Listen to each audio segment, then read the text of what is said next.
পুরো পথ নিরাপদে পাড়ি দিয়ে অবতরণের মুহূর্তেই বিভ্রাট। রানওয়ে থেকে ছিটকে গেল জেজু এয়ারের ফ্লাইট 7C2216। দেয়ালের সাথে ধাক্কা খেয়ে আগুন ধরে যায় বিমানে। পরপর কয়েকটি বিস্ফোরণের তথ্য জানিয়েছে প্রত্যক্ষদর্শীরা। ১৭৫ যাত্রী ও ৬ জন ক্রু নিয়ে থাইল্যান্ডের ব্যাংকক থেকে ফিরছিল বোয়িং 737-800 উড়োজাহাজ। গন্তব্য ছিল দক্ষিণ কোরিয়ার মুয়ান আন্তর্জাতিক বিমানবন্দর।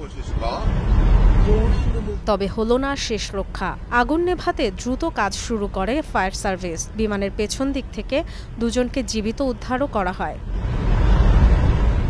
স্থানীয় বিভিন্ন গণমাধ্যম বলছে বিমান অবতরণের সময় ঠিকঠাক চালু হয়নি ল্যান্ডিং গিয়ার, আর সে কারণেই এত বড় দুর্ঘটনা। পাখির সাথে সংঘর্ষের জেরে ল্যান্ডিং গিয়ারে গোলযোগ তৈরি হতে পারে বলে ধারণা করা হচ্ছে।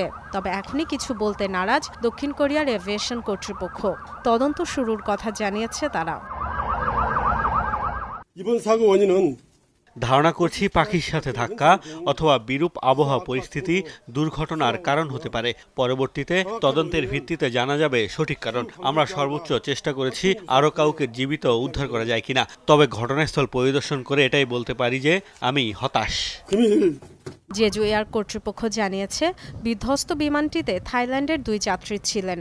বাকি আরোহীদের সবাই দক্ষিণ কোরিয়ার নাগরিক।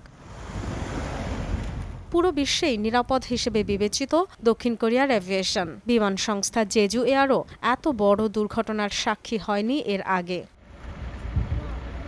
Dorothy Tasrin, Jamuna news.